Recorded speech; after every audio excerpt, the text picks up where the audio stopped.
Hi everyone, I'm Melissa Duran. Welcome to Trending Vegas, where we're talking about the big stories flooding your social media channels in recent weeks.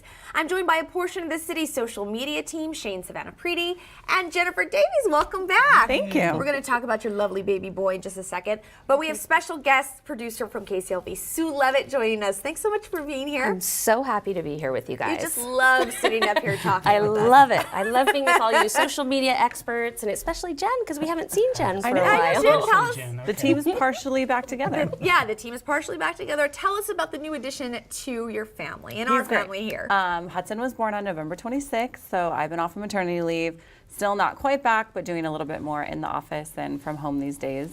And it's been really good. He's a totally different baby than my daughter was, and I, for one, am very thankful. Yeah, he's a sleeper. He's a sleeper, very chill and calm, like very content baby. So everyone said babies can be so different. I didn't believe them, but it's true. They Yeah, can. it's true. And we do have to say that Jen is a legit rock star, because while she's been on maternity leave, she's still very involved in the social media aspect of what goes on here at the city. So we're glad to see you face to face. Yeah, we're I glad missed you you're guys. here. Glad to be back. All right, guys, well, let's start with the biggest local news for downtown Las Vegas, and that was the announcement of the name and a closer look at the newest hotel being built by Derek Stevens. Here's some of the social media. In 2020, downtown Vegas will be taken to new heights. Are you ready for it?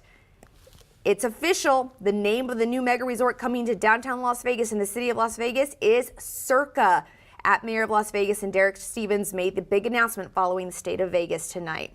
Here's a look at what it's going to look like. I love this. Multi-level pool deck, largest screen in Las Vegas. And they say, hi, Golden Knights, because you can see the Golden Knights on the screen. That looks exciting to me. This is also getting a lot of talk. Their sportsbook, multi-level stadium style, largest screen in sportsbook history, equipped with an in-house broadcast studio.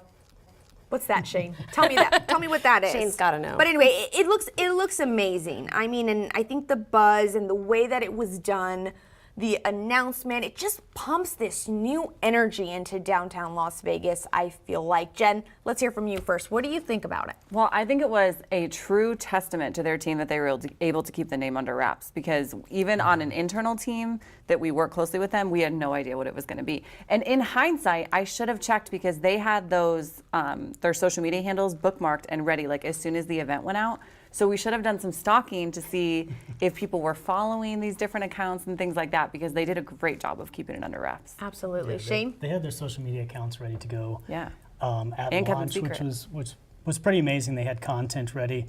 I'm not a big fan linguistically of the name Circa. It's a preposition, so it belongs in a phrase. It doesn't. Okay. It doesn't really stand alone. Jeez. But it's exciting to have. It's going to be the tallest building downtown. Right. 777 rooms. Also not a fan of the Garage Mahal. I don't know how you guys feel about that, but parking across the streets, you've got to take a bridge to get into the hotel. And yeah, I mean, I like the whole vintage vibe, but Yeah.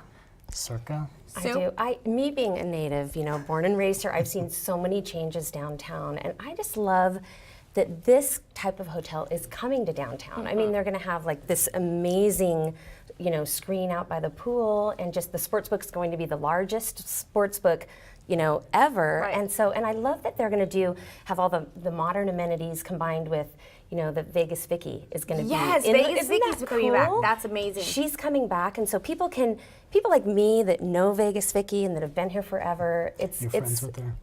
Exactly.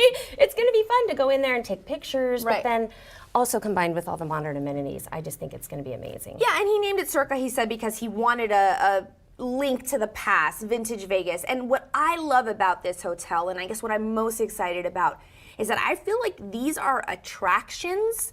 These are must-sees. So now I feel like, okay, people have come to Las Vegas, they go to the Strip, but they also come to Fremont Street Experience to deal with that. But now, in addition to Fremont Street and growing downtown, they are going to want to come here to see the largest sportsbook in history, this amazing pool where you can watch these events out by the pool, and it just seems like there's room for a lot of people. So I love the fact that I feel like it's just re-energizing downtown, and I think it's going to be an attraction to bring more people down here. And especially to our end of Main Street, Exactly. down by the Fremont Street Experience, because we have the plaza down there, but it's been kind of overlooked. And I'm excited, being at City Hall, to see what's going to come now along Main Exactly. Street, That's you know, exactly to keep the development going along our side of it for restaurants and shops. I think it's going to be a true landmark tenant to have right there. You know, and I've already heard from people who I know who come and visit Las Vegas a lot. They're saying, oh, well, we want to stay at Circa when it opens. We're going to, and now this is an option. Like, okay, let's stay away from the strip that we've gone to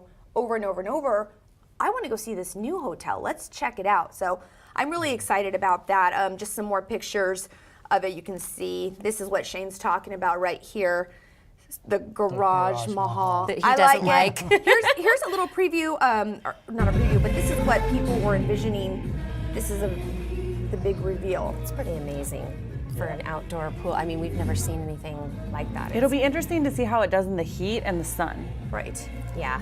I think that would be a true, I don't know, like a challenge technology-wise to find something that could withstand our unique weather in the summertime. Now, what else is coming? You Right, know, what like other Jen was hotels saying. exactly? Absolutely. I think there's so much more to come. It's going to be an exciting time. All right, guys, let's move on to a more national trending topic, but definitely still has a lot of local impact.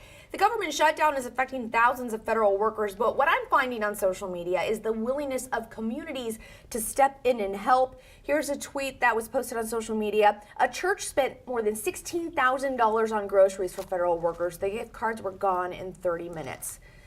CNN posted, federal employees are bracing themselves for their second missed paycheck. If the government doesn't reopen today in time to make payroll, some 800,000 workers won't get paid for a second pay cycle in a row. Let me just say that when we are taping this, the government is still in a shutdown, so a lot can change.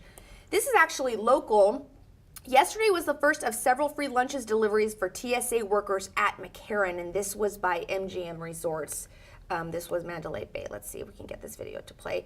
There they are, boxing lunches for the workers, taking them over to McCarran. I think that's awesome. There's also this. Instead of a day off, more than 100 of our employees from NB Energy decided to make it a day on. So you can see that right there. They are helping pack groceries for those in need.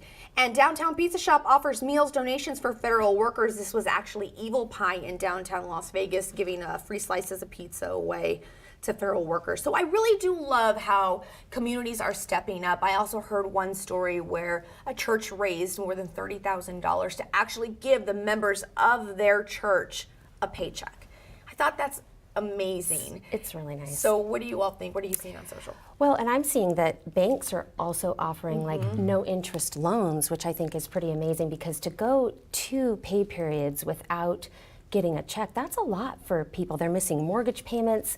So for banks to be stepping in and saying, hey, we'll loan you the money, no interest, I think that's really great to see for all of these people that Absolutely. are suffering as it keeps going on and on. We don't know how long this is going to go. The stress. Shane? Yeah, I saw that too. Wells Fargo is taking off late fees. A lot of it revolves around food. People are trying to, local businesses are trying to make sure nobody's going to go hungry. There's even a nonprofit called Street Dogs that if you're a furloughed federal worker, they will give you food for your pets. Oh, wow. So your pets can stay fed. The state park, not the state parks, the national parks are feeling the effects, but they are still open. Usually those shut down during government shutdowns. So you can still get into Red Rock and Tule Springs fossil beds and Lake Mead. Yeah. You know, there won't be trash collection or anything like that, but they're leaving the gates open so you can still get in there. So. And let me mention Mob Museum and other places like Mob Museum's free entry, and then they're offering discounts on their cocktails, and different So nice. shows are offering discounts to these workers. Jen? Atomic Testing Museum. Yeah, I saw it was really cool at McCarran. The airlines were actually kicking in so that the TSA agents could have meals while they're working, which I thought was really nice. And I don't know if they're doing that, at airports across the country, but I know that here locally, Southwest and Allegiant, those airlines were all teaming up to make sure that the TSA agents were getting some love. Yeah, and we do have to say, like, the RTC has stepped up here, 3 Square Feet. Yeah, they're Bank, as doing we free bus mentioned. passes, Right, yeah. free bus passes. So it really is nice to see some people are deferring payments for other people. So it is nice to see the community step up. But hopefully, I think the hope is obviously that this government shutdown ends soon and everyone can start getting paid again. All right, guys, let's move on to a topic that seemed to really take over social media over the weekend, and that is the story of the Covington Catholic High School boys who were initially shamed for showing disrespect to a Native American elder in Washington, D.C. But then it turned out this was not as cut and dried as it looked.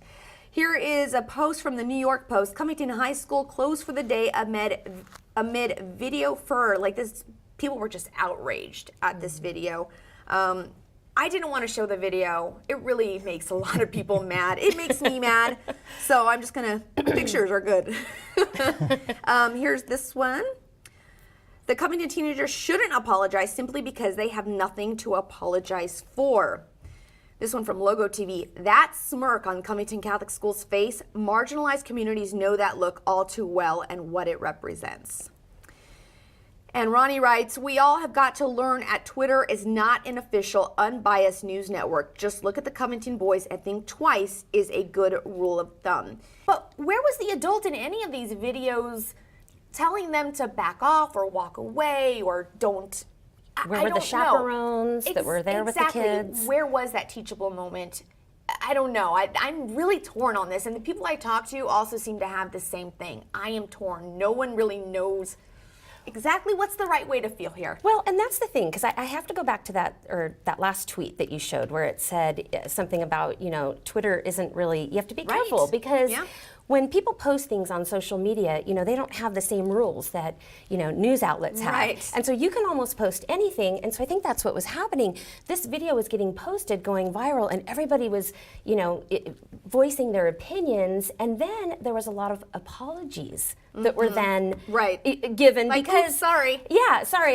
Maybe I should have, got the full story. So I think that's where we need to be a little more responsible when we see things posted on social media to kind of get the full story, because I think this was really 3 groups that had, they were there in Washington to protest their ideas and beliefs, and they just came together in this situation that none of them expected to happen, and it just happened so fast. Absolutely. To me, one of the big things was, what do you do about these kids being minors? I saw this tossed around on social media, and I think it has big implications when you're talking about just randomly sharing stuff on social. I mean, they are minors.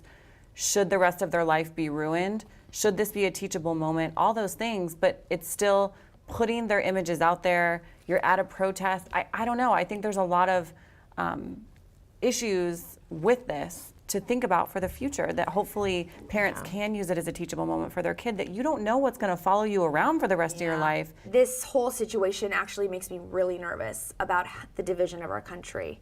It's, I don't know if we come back from this ever. It's scary. But all right, guys, let's move on to our final topic. And sticking with the national scene, I wanted to talk about Congresswoman Alexandria Ocasio-Cortez, the freshman congresswoman representing Queens and the Bronx, and her use of social media. Now, here's an example of some of the things she has done. On Instagram stories right now, AOC explains to her followers, while making lasagna soup, I believe, that the government shutdown is no longer about Democrats versus Republicans. The tweet goes on. Then there's this. Here's some audio. I never owned an N64, though I do think it's Here she is. She's talking about how Nintendo 64 was the best system. She's on Twitch helping to raise money for trans kids. So she's, and then there's this one from AOC. I hear the GOP thinks women dancing are scandalous. Wait till they find out Congresswomen can dance too. Have a great weekend, everyone. And then, lastly, we wouldn't need to talk about bathrooms at all if we acted like adults, washed our hands, and minded our own business instead of trying to clock others. Going by track record, I'd feel safer in a bathroom with a trans woman than a powerful male executive any day of the week. And so these are the kind of tweets she sends out. She's very vocal. She is not scared. She speaks her mind. And what I really, really love about her is that she meets people where they are. She comes to them. She makes herself readily available for them. You know, I have been in newsrooms, and you dealt with politicians through email, through their communications person. It was hours before you were heard back. But she's going to where they are, and I love this. And do you guys think this is how we're going to start talking about I think things? more people should embrace it, for sure. Of course, I work in social media. I think that the transparency of it is an amazing thing. I actually saw a tweet where a journalist had tweeted that they had emailed asking to be added to her press release distribution list, and they're like, we just use Twitter. And I think that's really powerful. You know, we talk about that all the time. Every time you segment and make layers on how people can access the information, it's just harder. And I think it's really cool that she's putting herself out there and is obviously, if she's not crafting the tweets herself, she's highly involved in what they're saying, which I think is awesome. Absolutely. She's trying to maintain this personal, like, I'm approachable. Like, this is one of my favorites. This is her plaque outside of her office. It says, "Don't be fooled by the plaques that we got. I'm still Alex from the Bronx." And so she's really, really smart about how she approaches social media. That's what I was going to say. Whether you agree with her politics or either way, you have to know that she is getting out there. I mean, she's everywhere. She's branded like I don't know how many other people in Washington go by, their initials, and so she's kind of like branded herself. Exactly. She's branded herself that way, and I think she's going to show us a side of Washington that we have not seen because she's putting stuff on Instagram, walking around the Capitol and wherever she is, and I think that's really cool for all of us to see that we haven't seen that before. And I read that she did the social media training for Congress, but I thought it was very commendable. She told them, listen, this is not an age thing. Whether you're young or old, you can get on social and do exactly what she does. Yeah, absolutely. These great communicators, these politicians that are really good at reaching out to the public, have come up through these new mediums. Ronald Reagan cut his teeth in Hollywood. He learned how to say these zinger lines on screen, so he was great at delivering these lines. Connecting. Mr. Gorbachev, tear down that wall. Trump, is great at Twitter and television. Came up through television. So I think AOC coming up through things like Twitter, where you have a 240 character limit, you can really boil down these complex political and economic topics into these short bites, and that's really effective in communicating message. And really quick, I thought I saw that she has almost as many followers as Trump. She's maybe right up there where she's got a big... I think she's got a couple million on Twitter. She's got a long way to go. I thought maybe she was up there. 2.6 million on Twitter, 2 million on Instagram. That's a President's lot. in the double digits. That's So. pretty good. Well, you guys, I have over 1,000. Well, I mean... All right, guys, thanks so much for being here. Jen, welcome back. Thanks. All right, guys, well, it's only the start of 2019, and already Metro is seeing too large a number of deadly traffic collisions, most of which are completely preventable. When we come back, I'm sitting down with Metro's traffic captain to see how they're trying to tackle this problem head on. We'll be right back. 1 in 6 seniors faces the threat of hunger, and millions more live in isolation. America, let's do lunch. Drop off a hot meal and say a quick hello. Volunteer for Meals on Wheels by donating your lunch break at americaletsdolunch.org. Welcome back, everyone. It has already been a deadly start on the road for 2019. From drunk drivers to distracted drivers and impatient drivers, these are all collisions that could have been easily avoided. Traffic Captain Nick Farisi joins me now to talk about their new approach to combat this huge challenge. Thanks for being here. Oh, thank you for having me. So how many fatal collisions have we already experienced in 2019 compared to this time last year? So it's January 23rd, and unfortunately, we've already had 9 fatal collisions. In this same time last year, we only had 1. Really? Yeah. Wow. So what is it? What's the problem? I mean, everyone will look at that going, oh, wow, that's just a horrible coincidence. But what is the major thing behind these collisions? So 5 out of the 9 involve pedestrians, and out of those 5 pedestrians, 3, the pedestrian was at fault. So I mean, the first thing, if we're looking at this is as pedestrians, we need to be better pedestrians. We need to be cognizant of where we're crossing. And I always ask people, do you want to be right or do you want to be alive? Yeah. So that's part of it. But then the other part of it is drivers, we need to be cognizant of our surroundings, and that surrounding could be a pedestrian. That surrounding could be another oncoming vehicle. So Right. Only 1 of the 9 so far is involved impairment, and that's a good thing. Okay. Because obviously that is 100% avoidable. You're making that conscious decision to drive impaired. Right. But then it also makes it a challenge because the rest of them are just people not paying attention and being careless. You know, when you come to pedestrians, I know that, I live up in Ward 6 off of Durango, and a couple years ago they added a pedestrian light. Mm-hmm. And it took me a while to be trained to look at that light. I wasn't used to that light there. I was going through my normal routine, and I don't know how many times I saw drivers slamming on the brakes at the last minute because you're just not used to it.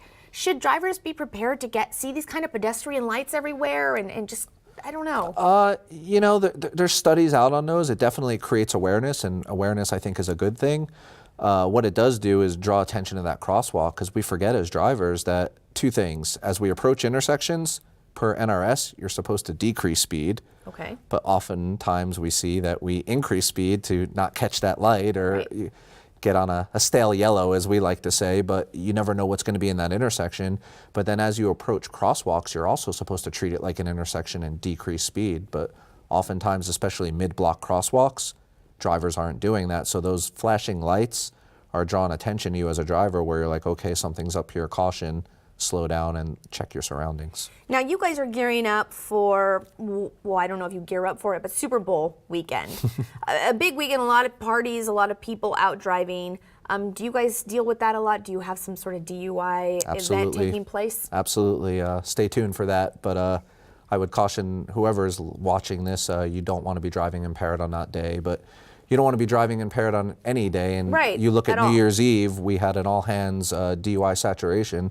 And we still arrested 45 impaired drivers on New Year's Eve. Wow. So unfortunately, we'll probably replicate those numbers on Super Bowl Sunday as well. And when we talk about impaired drivers, are we talking about people who are using marijuana as well, or are we talking solely alcohol? Everything. So alcohol, prescription drugs, marijuana, other illegal drugs.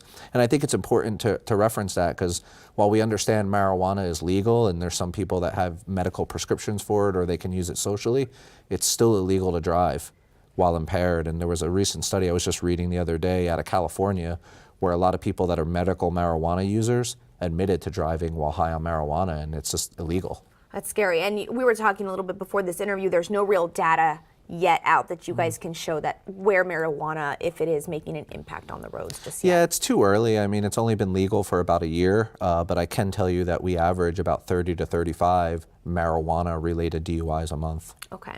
I want to switch gears a little bit, because you're doing something on Facebook and Twitter that I think is really new, it's fresh, but it's impactful. You're out there talking to the camera, to social media, in front of these horrible collisions behind you.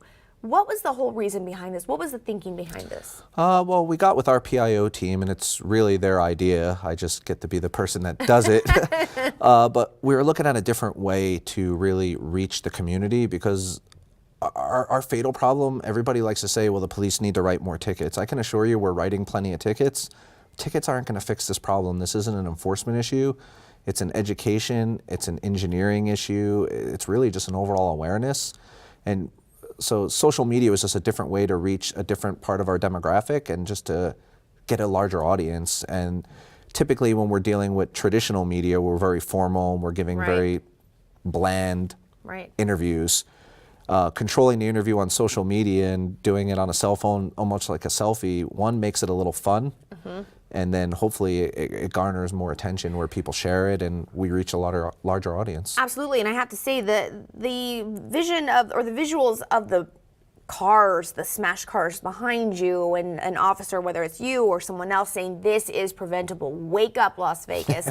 I think that's very impactful. You're meeting, how important is it just to meet people where they are? I think it's huge, because I don't think before we started doing social media that a vast majority of our community knew just how bad of a fatal problem we have. I mean, we're losing more people on our roadways than we are to violent crimes such as murder and drive-by shootings, stuff like that. So I think these shock and awe videos where people see this firsthand, it allows them to go back to their family, talk to their loved ones, talk to their kids about the importance of safe driving, because that vehicle, if not used right, is a weapon. So what do you want to say to every driver out there right now who's listening to this interview? What's the one tip you have for them when they're getting behind the wheel? I'll tell you 3. People need to slow down. Speed is the #1 cause of these fatal collisions. They also need to pay attention to their surroundings and yield to the right-of-way and not drive impaired. If we do those 3 things, I truly believe that our roads will be safer for us all. Okay. So. Thank you so much for those tips. All right, well, the city is also stepping up to remind you to keep your eyes on the road. When we come back, the city's safety officer is here to talk about our new drive campaign. That's coming up.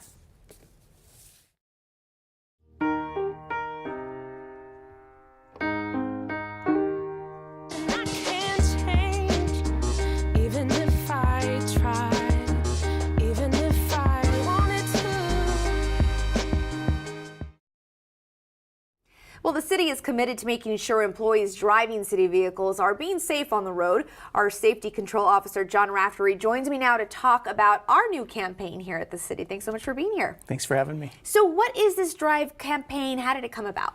Drive 2019 is a distracted driving awareness campaign for our city drivers. And it's a campaign designed to just simply raise the level of awareness of the dangers of driving with distractions. Right. And I think it's so interesting that we're looking at city drivers too, because it's not just city drivers. Whether you work for the county or another government entity, when you see the emblem somewhere or the logo of whichever jurisdiction you're representing and the "How's my driving" sticker. Right. I feel like employees are judged a little bit more harshly on the road when they're being held accountable for what they do out there. Absolutely. So what's the tip to our drivers that you're telling them through this campaign? This campaign is designed to give them cues to learn the skills that are necessary to help them drive while they're focused on the driving aspect and not succumb to the distractions that are all around us in this valley. It's really, really hard. You have cell phones, billboards, people around you, pedestrians. So what does DRIVE stand for? DRIVE is an acronym that represents the campaign. D for develop best driving habits. R is for recognize changing road conditions. The I is identify the hazardous situations that'll be out and about vying for your attention. The V is for visualize what these skills would be to effectively avoid collisions, and the E is to execute those visualizations. Why did you guys think it was important to have this kind of reminder for city employees? What we have found is that many accidents, both within the city and out elsewhere, are predominantly caused by distractions.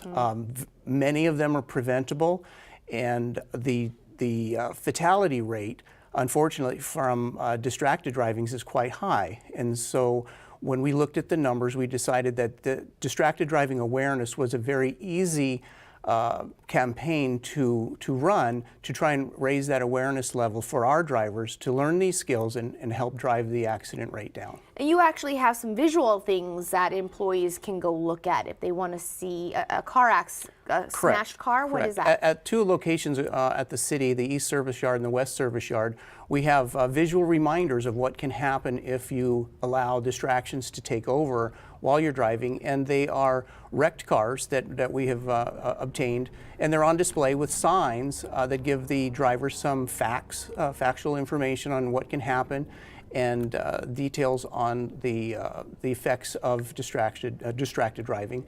And these cars are just visual reminders at these service yards where our drivers would see every day. And we do want to remind people that it really, while this is geared towards city employees, the general public, you all will be seeing these signs too, and like our parking lot across from City Hall, at the DSC and other city buildings. So this is just as much beneficial for you all, correct, at home, to see these reminders. Yes. Yeah, the signs have been designed in a way that even our just city drivers would be able to drive by the sign, look at the skills that are displayed on the sign, and be able to figure out what types of skills that they need to be practicing to avoid those distractions. Well, congratulations on your new campaign. Thank We'll have you. you back to let us know how it went. Thank you. Okay, well, that's going to do it for us. Thank you at home. Remember, you can get in on the conversation. Just follow us at City of Las Vegas and use the hashtag TrendingVegas. You can also find us on YouTube, Apple TV, Roku, and Amazon. Have a great day, everyone.